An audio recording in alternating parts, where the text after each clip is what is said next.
dan sambutan-sambutanana orang lajengkeun kana sareng-sarengna yakni tausiah agama anu pa insyaallah baris diuraykeun ku Syekhinal Kiram Syekh Al Habib Fahmi Al Idus anu ti Bogor.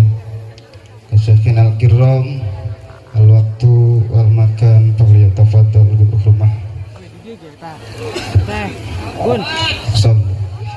Sallu ala nabi. Assalamualaikum warahmatullahi wabarakatuh. Bismillahirrahmanirrahim. Alhamdulillahi rabbil alamin. Wabihi nasta'inu ala umuri dunya wad din.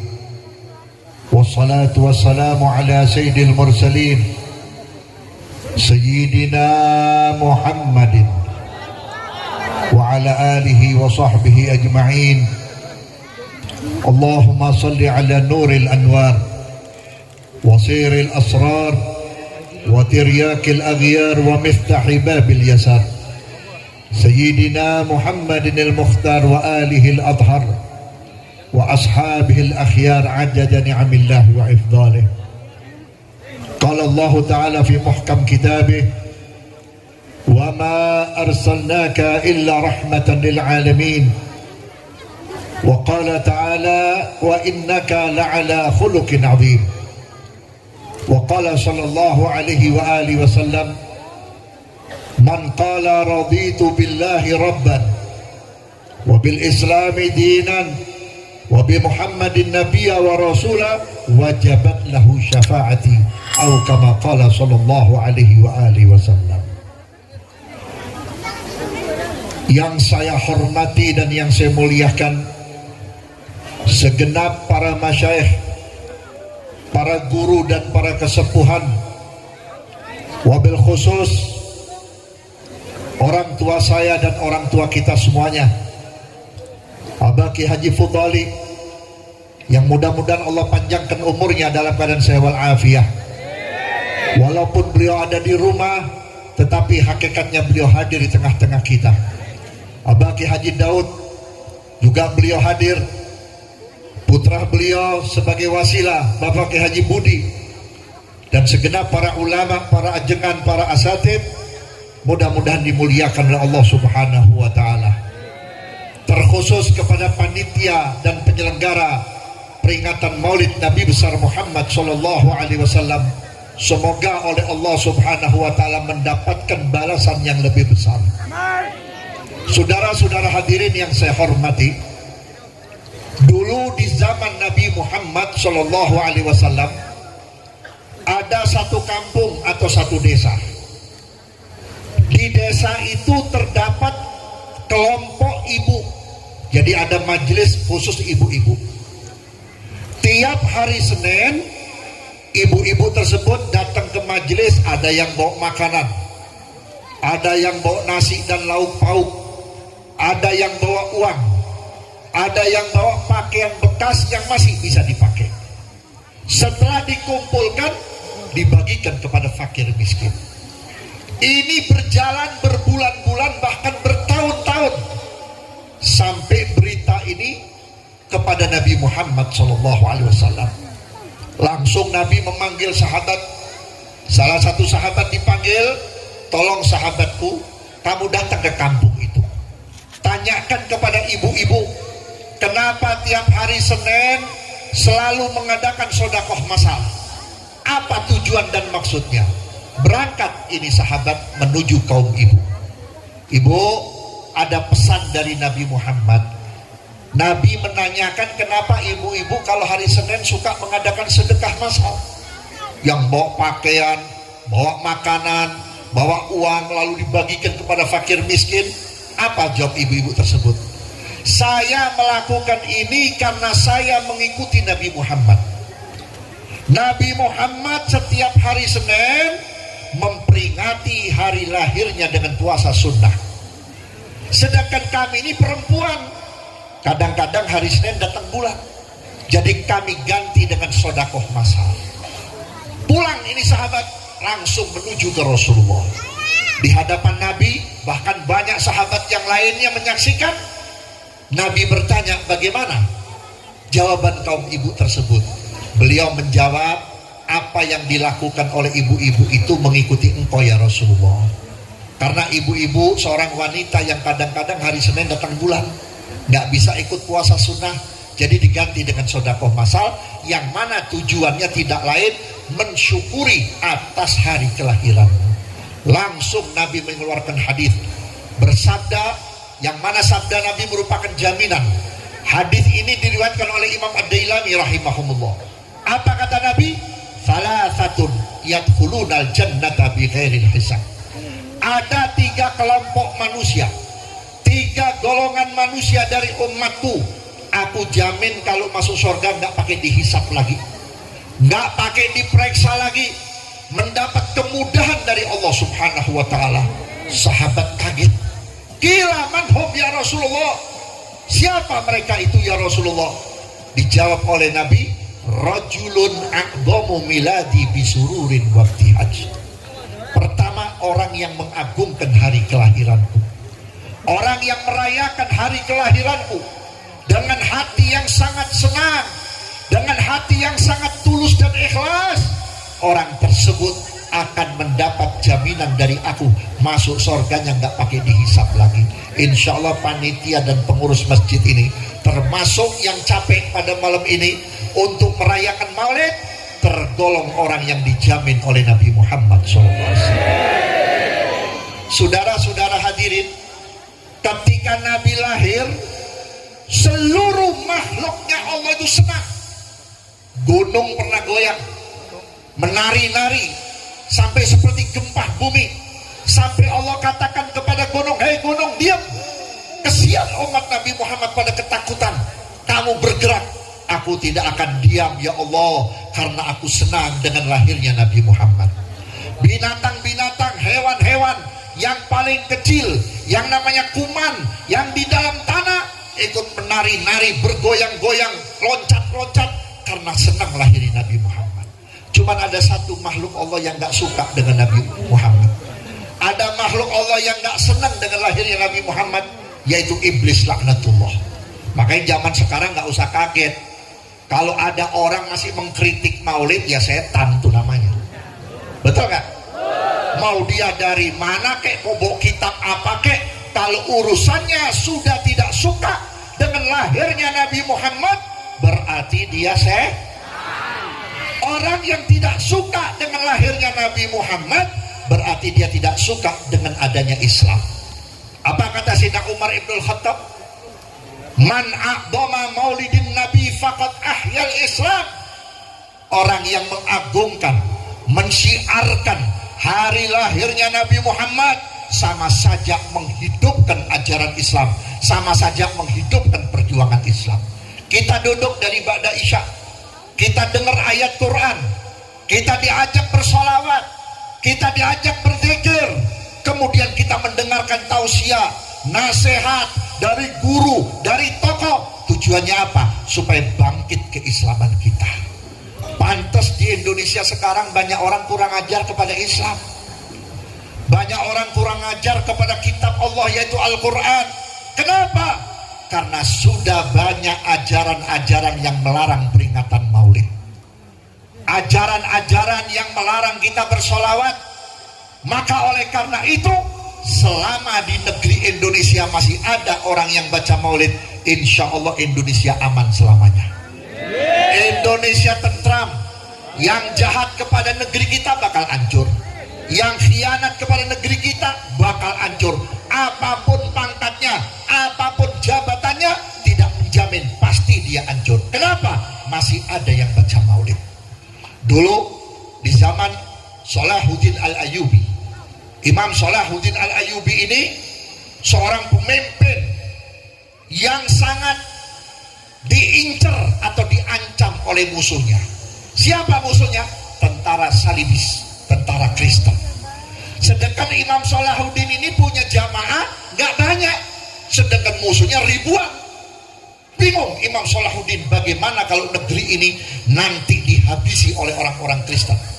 Akhirnya Imam Salahuddin tiap malam sholat tahajud, sholat istikharah, tawasul, munajat, sampai beberapa hari datanglah Nabi Muhammad SAW. Bukan mimpi Pak, datang langsung berkata Rasulullah kepada Imam Salahuddin Al-Ayyubi, kalau kamu pengen menang, kalau kamu pengen kuat, suruh masyarakatmu, baik dari rumah ke rumah, dari musola ke musola, dari langgar ke langgar, dari majelis ke majelis, suruh baca maulid. Insya Allah diberi kekuatan oleh Allah Ta'ala. Begitu paginya diumumkan di masjid-masjid supaya warga dan rakyat untuk selalu membaca maulid Nabi.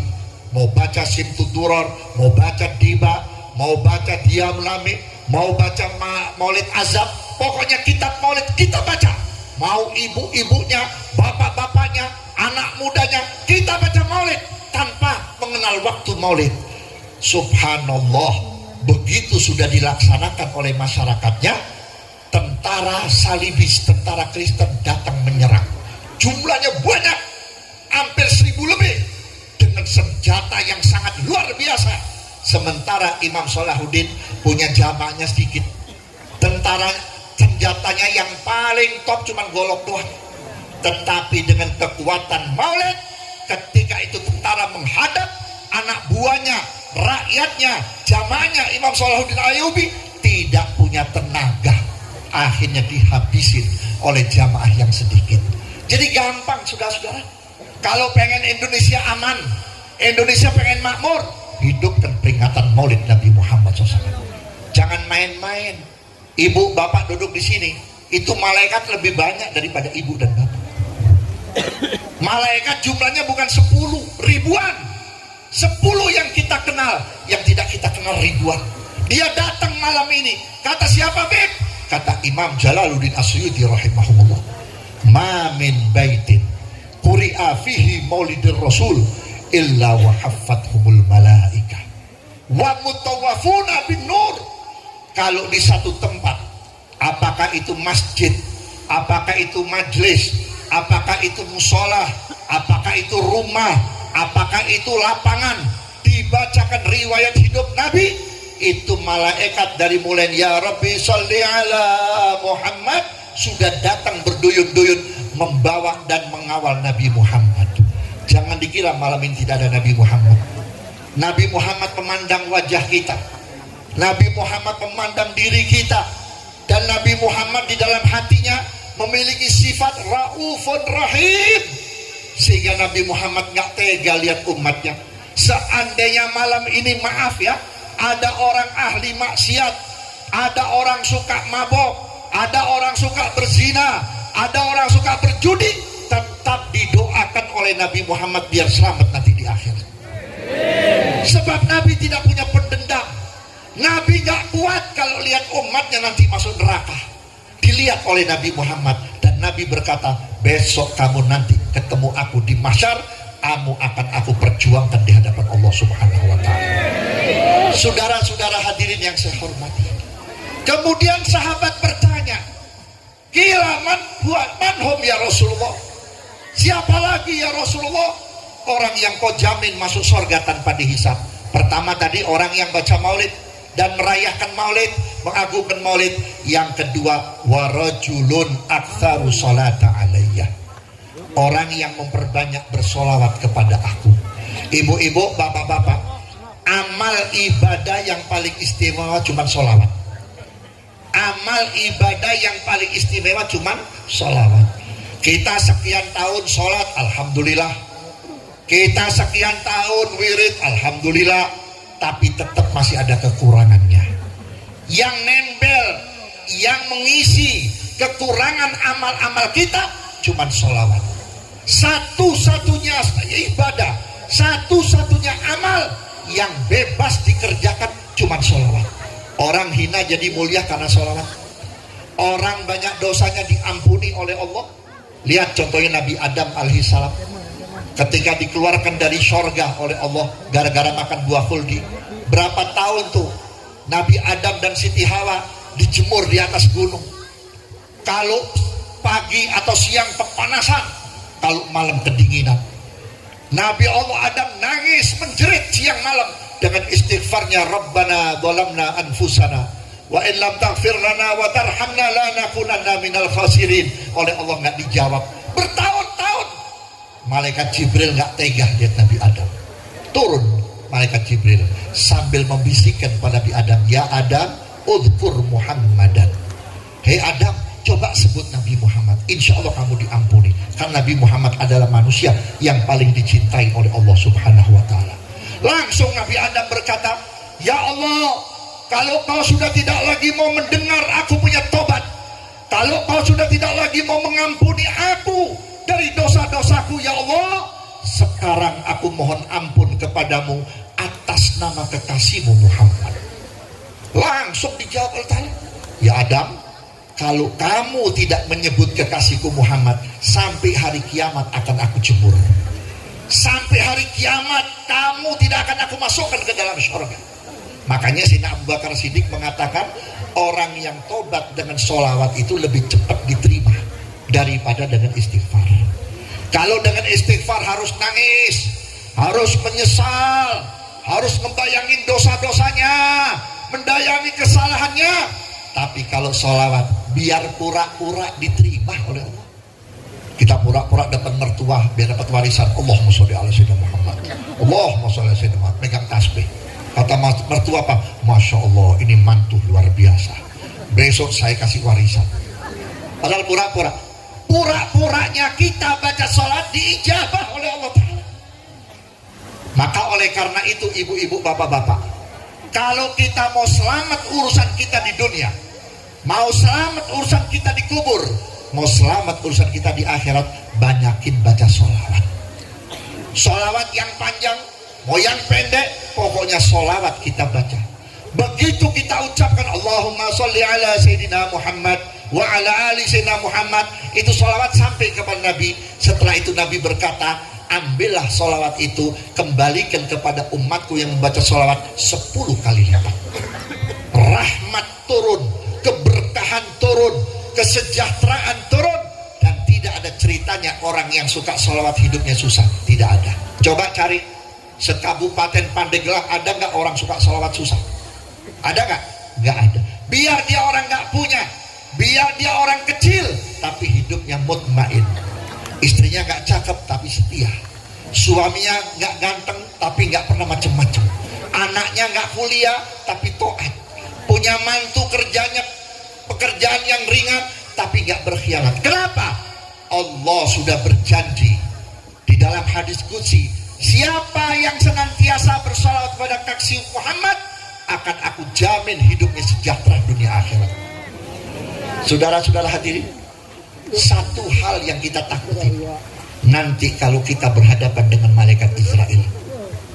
Satu hal, bagaimana malaikat Israel bisa meringankan sakit yang dicabut nyawa. Bagaimana malaikat Israel bisa menenangkan kita ketika berhadapan dengan orang yang mau dicabut nyawanya. Orang yang baca sholawat nanti akan didampingi oleh Nabi Muhammad di sebelahnya. Yang kedua, orang yang suka tawasul kepada seorang wali. Kalau di sini banyak yang sering tawasul kepada Syekh Abdul Qadir Jalani, kepada Syekh Maulana Yusuf, atau kepada wali-wali yang lainnya. Begitu kita masuk di kamar, kita mau meninggal dunia dalam keadaan sudah mulai lemah, Rasulullah datang bersama wali-walinya untuk menjaga kita supaya kita tidak diganggu dan digoda oleh setan. Sebab orang yang dalam keadaan sakaratul maut, Bu, itu yang pertama masuk ke kamar kita, ke tempat tidur kita, setan yang menyerupai orang tua, setan yang menyerupai guru, setan yang menyerupai orang-orang yang dianggap tokoh, sambil berkata, jangan sebut nama Allah, nih gara-gara aku mau mati nyebut nama Allah masuk neraka. Jangan baca syahadat, nanti kamu masuk neraka. Kalau kita tidak ada Nabi Muhammad dan tidak ada wali di samping kanan kiri kita, maka setan akan membujuk kita sampai mati mulut kita tidak akan mengucapkan kalimat la ilaha illallah Muhammadur Rasulullah. Perbanyak sholat pada Nabi Muhammad. Yang ketiga, orang yang dijamin masuk surga oleh Nabi Muhammad tanpa hisab, wa rajulun yusolli faridatan an jama'atin. orang yang selalu sholat fardu dalam kondisi berjamaah, khusus buat kaum laki, kaum pria, jangan pernah bertetangga dengan musola, jangan pernah bertetangga dengan masjid, kecuali kita sholat berjamaah di masjid. Sebab masjid di wilayah kita ini nanti bakal menuntut di hadapan Allah di yaumil qiyamah. Ya Rab, aku dibangun, aku diperbagus, aku diperbesar, aku diperlebar, tapi aku tidak dimakmurkan ya Rab. Tuntutlah mereka. Saudara-saudara hadirin yang saya hormati, masjid tempat untuk sholat, juga tempat untuk belajar, dan tempat untuk menyatukan umat Islam. Makanya saya katakan Pak, kalau mau belajar demokrasi itu bukan di tempat kuliah. Kalau mau belajar demokrasi itu bukan di sekolahan. Di mana? Di masjid. Masjid itu adalah tempat demokrasi. Lihat di masjid, ada keadilan nggak? Nggak pandang orang kaya, nggak pandang orang pangkat, nggak pandang orang kecil. Kalau datang duluan boleh duduk di tempat yang paling depan. Nggak ada pengurus masjid mengumumkan, saudara-saudara yang miskin-miskin pindah ke belakang karena bapak bupati mau datang, bapak gubernur mau datang, menteri mau datang. Nggak ada.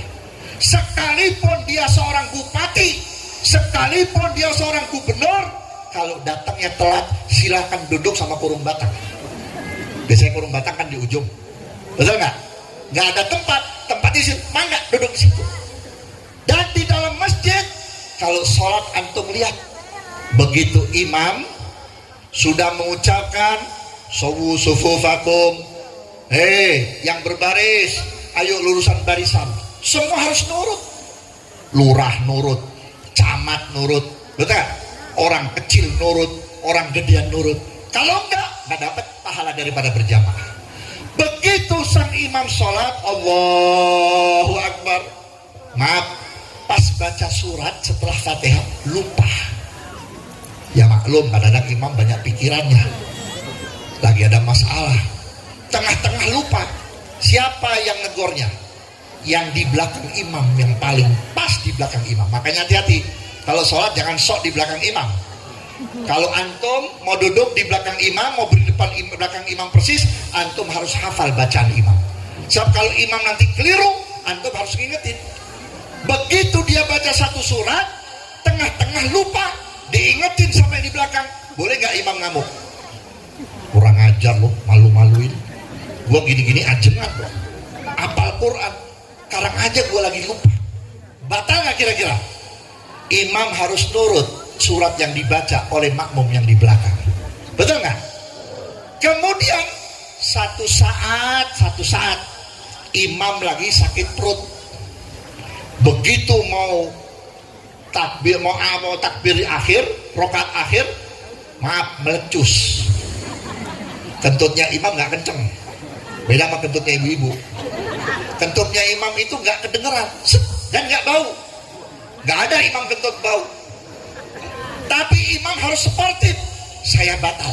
Orang lain nggak tahu, tapi Allah Maha tahu. Harus membatalkan diri sambil memberi isyarat kepada makmum belakang maju. Ini kalau cara di masjid dipakai di negara Indonesia nggak bakal amburadul.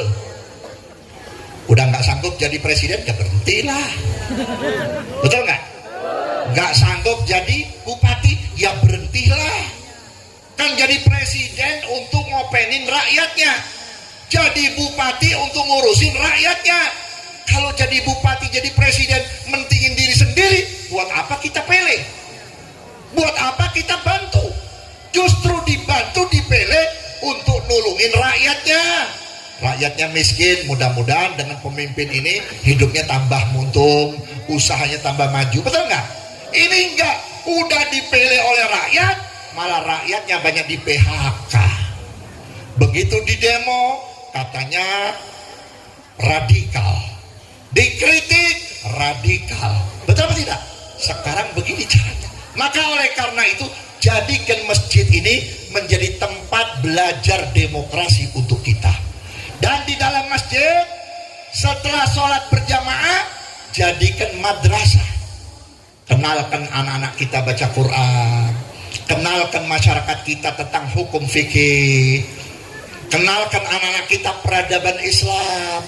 Kenapa umat Islam mayoritas di Indonesia tapi kok nggak punya greget hatinya ketika Islam dihina, Rasul dihina, Quran dihina?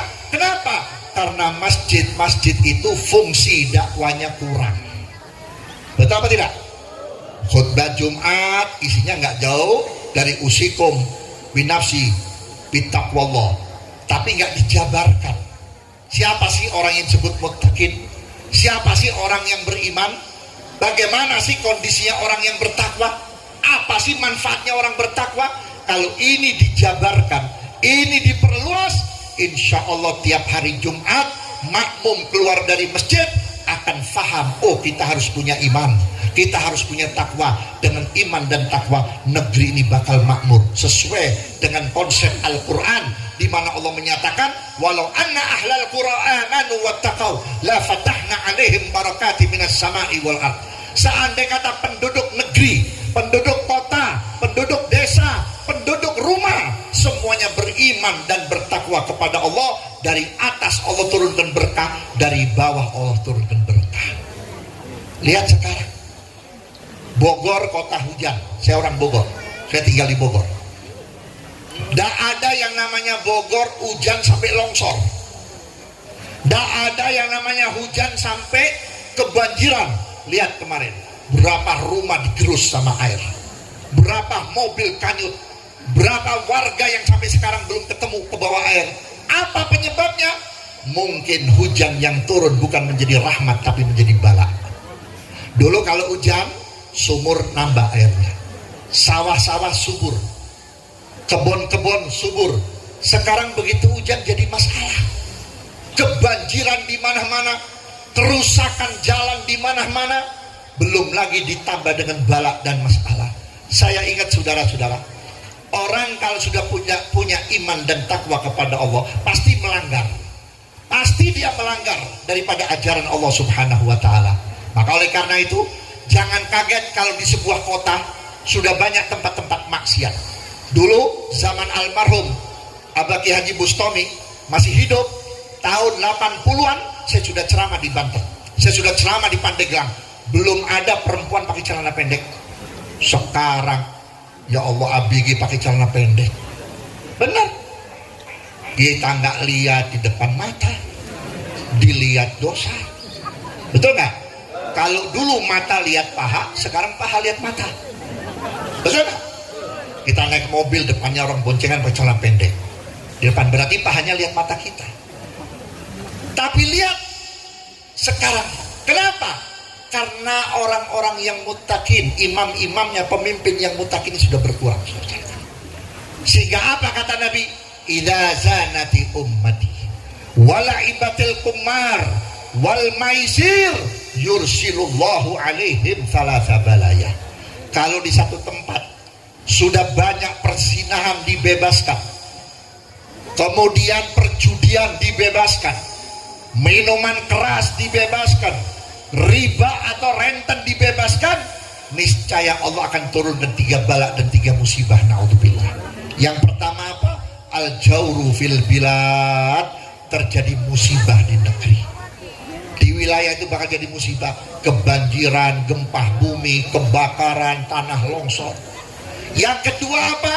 Wadikul ma'isyah, disempitkan kehidupan masyarakatnya. Nyari duit bermiliar-miliar, begitu sudah kumpul sakit, duitnya nggak bisa dipakai. Mestinya harus makan enak, makannya mulai dilarang oleh dokter. Nggak boleh makan nasi kebanyakan, ntar gulanya naik. Nggak boleh makan lalap-lalapan, ntar asam urat. Nggak boleh minum susu kebanyakan, nanti kolesterol. Nggak boleh makan telur kebanyakan, ntar bisulan. Nggak boleh makan teri kebanyakan, ntar gatal-gatal. Semua. Padahal waktu kita sekolah diajarin 4 sehat 5 sempurna. Apa isinya? Daging, nasi, ubi-ubian, lalap-lalapan, sayur-sayur, telur, susu. Tapi sekarang kenapa nggak bisa dimakan? Kenapa? Memang ini sudah dicabut keberkahannya oleh Allah Subhanahu wa Ta'ala. Saya ingat ketika malaikat Jibril alaihissalam datang kepada Nabi Muhammad SAW. Waktu itu Nabi sudah menghadapi dalam kondisi sakit. Nabi bertanya, ya Jibril atanzilu ba'di. Hei Jibril, apakah engkau akan turun ke dunia ini setelah aku tidak ada? Ya, aku akan turun 10 kali. Apa masih ada wahyu yang tertinggal? Tidak, semuanya sudah. Aku turun bukan membawa ajaran, tapi aku turun akan mencabut keindahan dan kenikmatan di dunia. Apa di antara yang 10? Raf'ul barakah min wajhil ardi, dicabutnya berkah dari permukaan bumi. Dulu orang Ciawi Bogor sampai Sukabumi itu kalau mandi pakai air aqua, karena setiap tempat itu saya lihat ada sumur bor, ada sumber airnya biru terus berjalan 24 jam nggak habis-habis. Sekarang jangan pun mandi, minum aja beli. Betul nggak? Orang dulu sama orang sekarang kuatan mana, Bu? Orang dulu ada nenek-nenek umurnya 80 tahun, giginya belum ada yang ngompong, suaranya masih bisa didengar, hadir pengajian di mana-mana kuat. Coba perempuan sekarang baru punya anak 1 udah kendor. Betul nggak? Dulu cakep, sekarang udah mulai kendor, pipinya turun, ya, pantatnya turun, jalannya udah mehak-mehok begitu, udah turun. Betul nggak?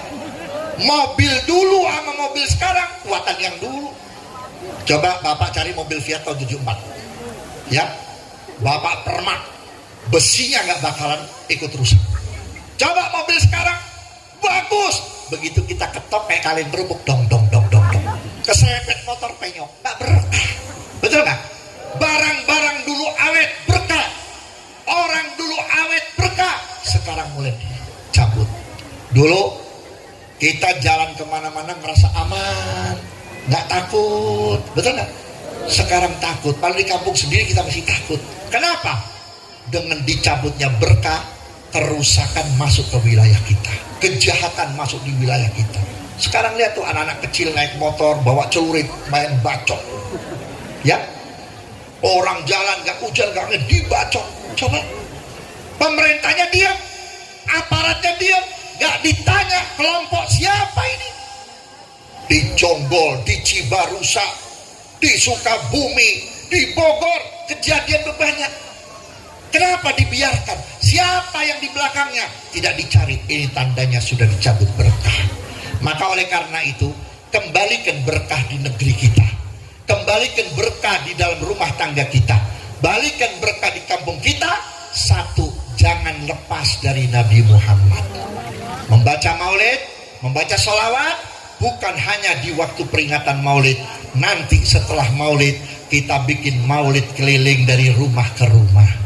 Jangan takut ibu, bapak ngeluarin makanan. Ada makanan yang kita keluarin. Nggak ada ya cukup minuman. Paling tidak air putih. Masa nggak ada air putih di rumah kita?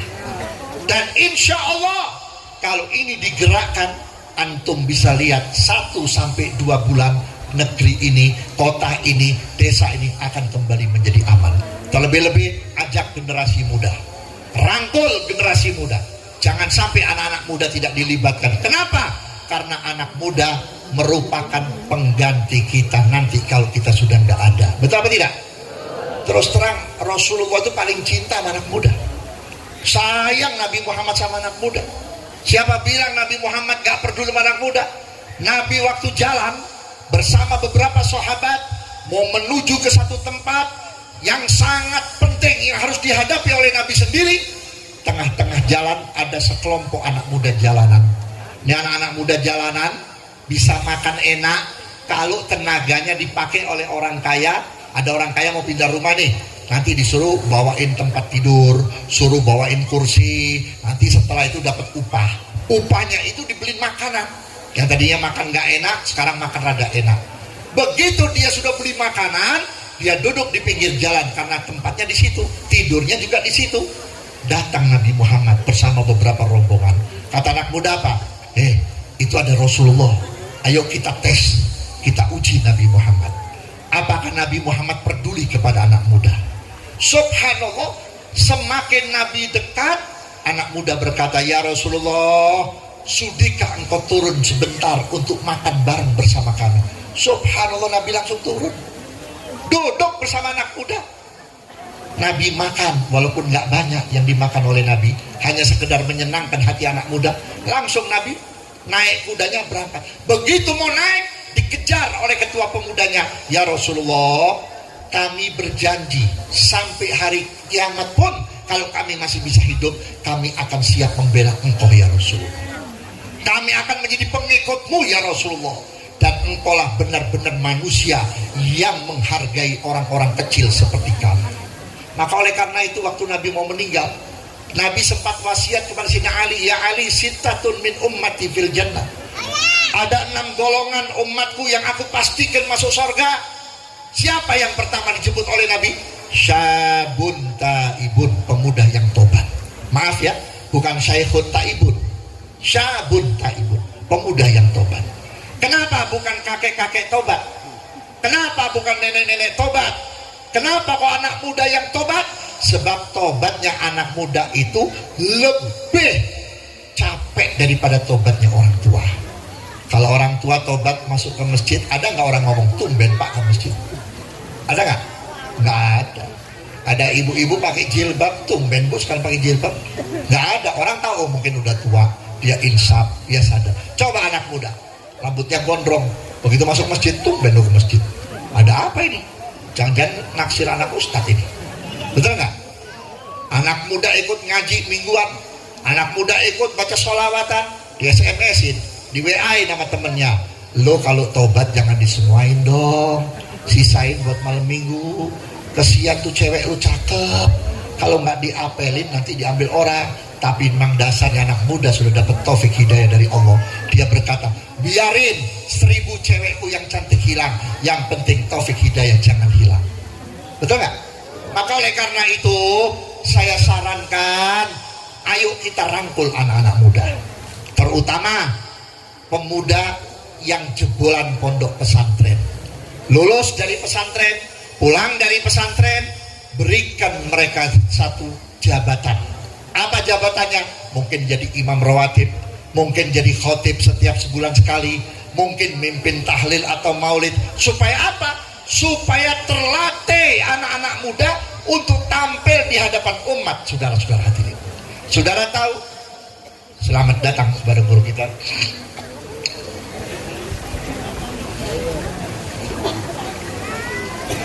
Mangga, silakan.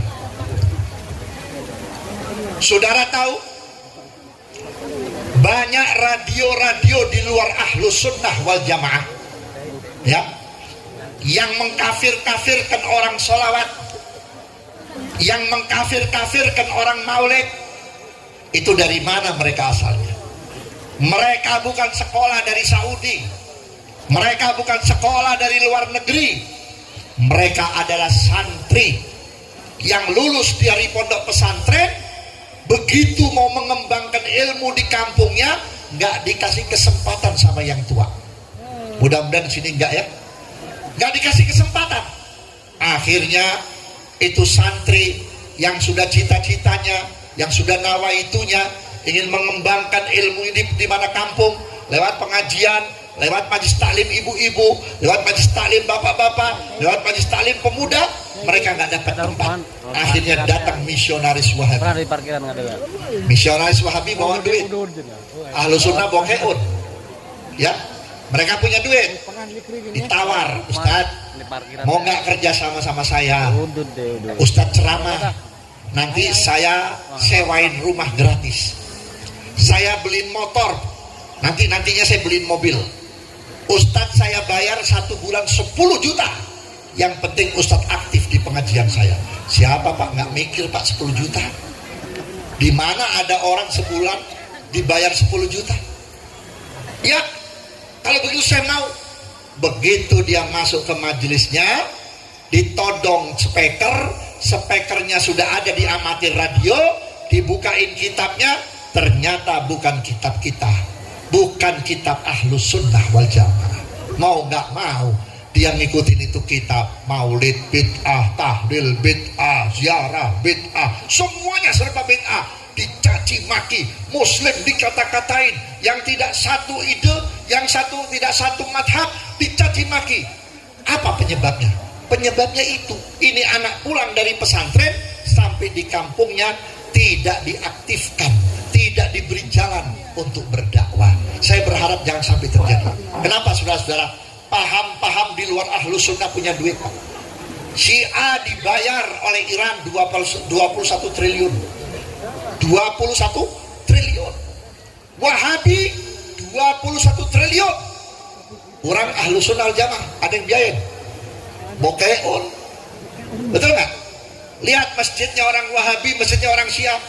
Sebulan udah jadi. Masjid kita hampir setahun masih ngemis, saudara-saudara, amal jariah, amal jariah, amal jariah. Mak-mak sebab minta duit pak, betul nggak? Begitu sudah jadi masjidnya, ya udah, gunting pita, dia semin, isinya masya Allah, maghrib lumayan banyak, isya subuh 6 sama pukulan beduk, lohor dirapetin, betul nggak? Pintu yang satu ini cuma dibuka dikit, sampai orang mau ke masjid, masjidnya tutup. Artinya apa? Nggak berfungsi. Makanya Nabi Muhammad SAW mengatakan nanti di akhir zaman, tanda-tanda akhir zaman, ya'muruna masajidahum wahya kharabun an dzikrillah. Dimakmurkan masjid, diperbanyak masjid, dibangun masjid, tapi isinya kosong daripada orang yang ingat kepada Allah Subhanahu wa taala. Mudah-mudahan dengan barokahnya Maulid ini ada tambahan supaya kita dapat memakmurkan masjid, memakmurkan ajaran Nabi Muhammad, dan mau mendidik anak-anak kita di dalam rumah dan di madrasah. Kurang dan lebihnya mohon maaf. Assalamualaikum warahmatullahi wabarakatuh. Waalaikumsalam.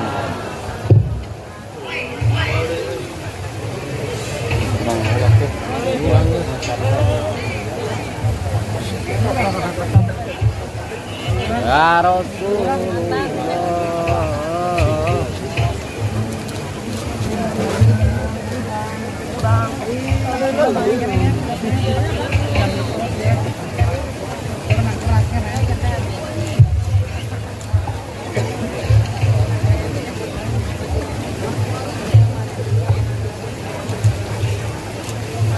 Langsung